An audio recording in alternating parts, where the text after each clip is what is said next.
नताशा क्या बदतमीजी है, रास्ता छोड़ो मेरा। हिम्मत है तो जाकर दिखाओ। ऐसी बात है, मैं वैसे तुम्हारे मुंह नहीं लगना चाहती।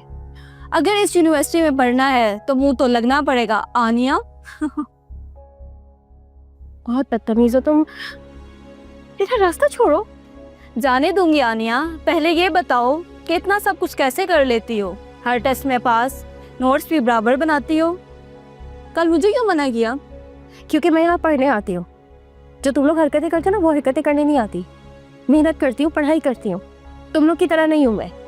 अरे नताशा, इसकी मुंह क्यों लगती हूँ? टेढ़ी खीर लगती है।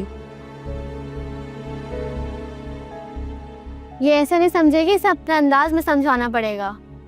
अगर यहाँ रहना है तो मुझे भी हर टेस्ट में पास करवाना होगा, वरना। ठहरो।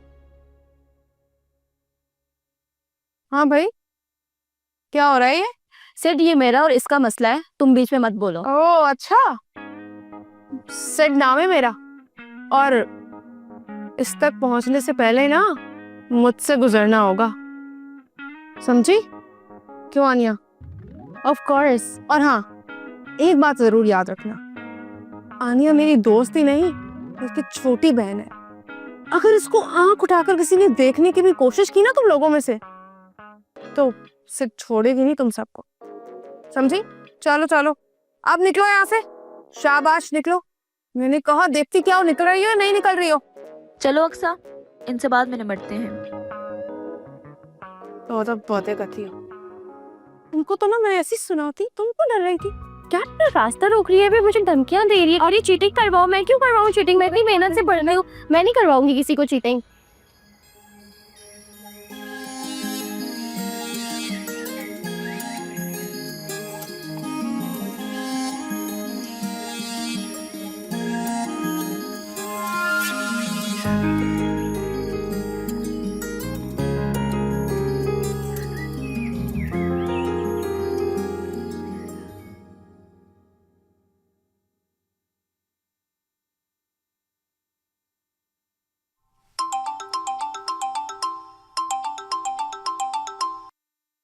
अस्सलाम वालेकुम भाई साहब। वालेकुम सलाम।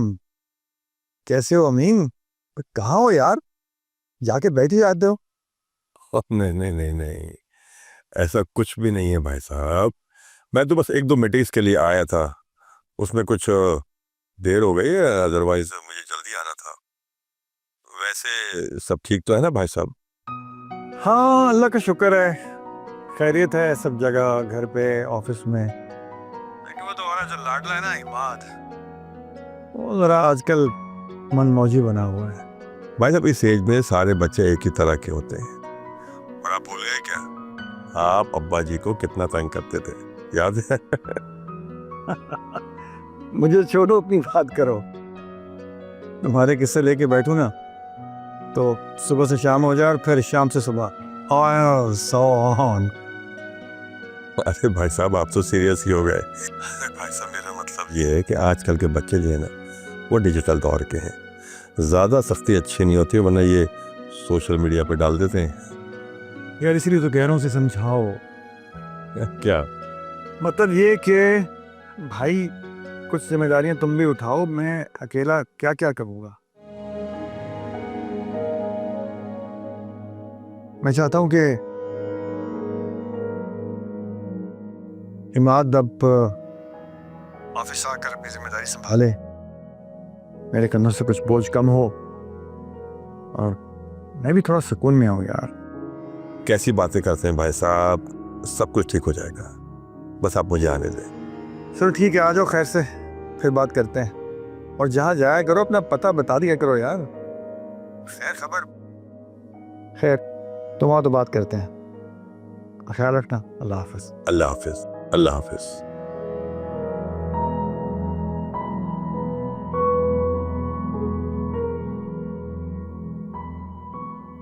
अम्मा भी भाई साहब को बहुत तंग करता है।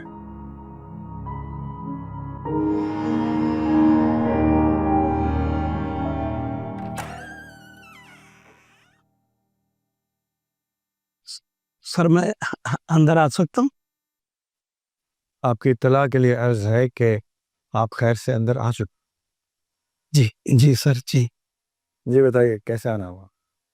सर वो इमाद साहब अभी तक नहीं आए। ओह इमाद, इमाद घर पे कुछ काम ऐसे थे जिन्हें करने के लिए उसकी वहाँ मौजूदगी ज़रूरी थी। आप फिक्र ना करें, आ जाएगा इंशाल्लाह। 2 एक दिन यही होगा वो। अरे आप खड़े क्यों? बैठ जाइए। जी सर थैंक यू। हम सर एक नया प्रोजेक्ट शुरू कर रहे हैं, अगर इमाद साहब भी आ जाते तो उनके कई नए मशवरे, नई बात शामिल हो जाती तो हमारे लिए मुस्तकबिल में बहुत बेहतर होता। एक बात तो बताइए, आपको ये क्यों लगता है कि इमाद आपके इस नए प्रोजेक्ट के लिए हेल्पफुल साबित हो सकता है? सर आखिर वो आपका बेटा है ना। वो तो ठीक है हसन साहब, लेकिन ज़रूरी नहीं है कि हर बेटा बात पर जाए। ठीक है सर, मुझे इजाज़त है। जी जी, आप इकराम साहब को भेज दीजिएगा प्लीज़।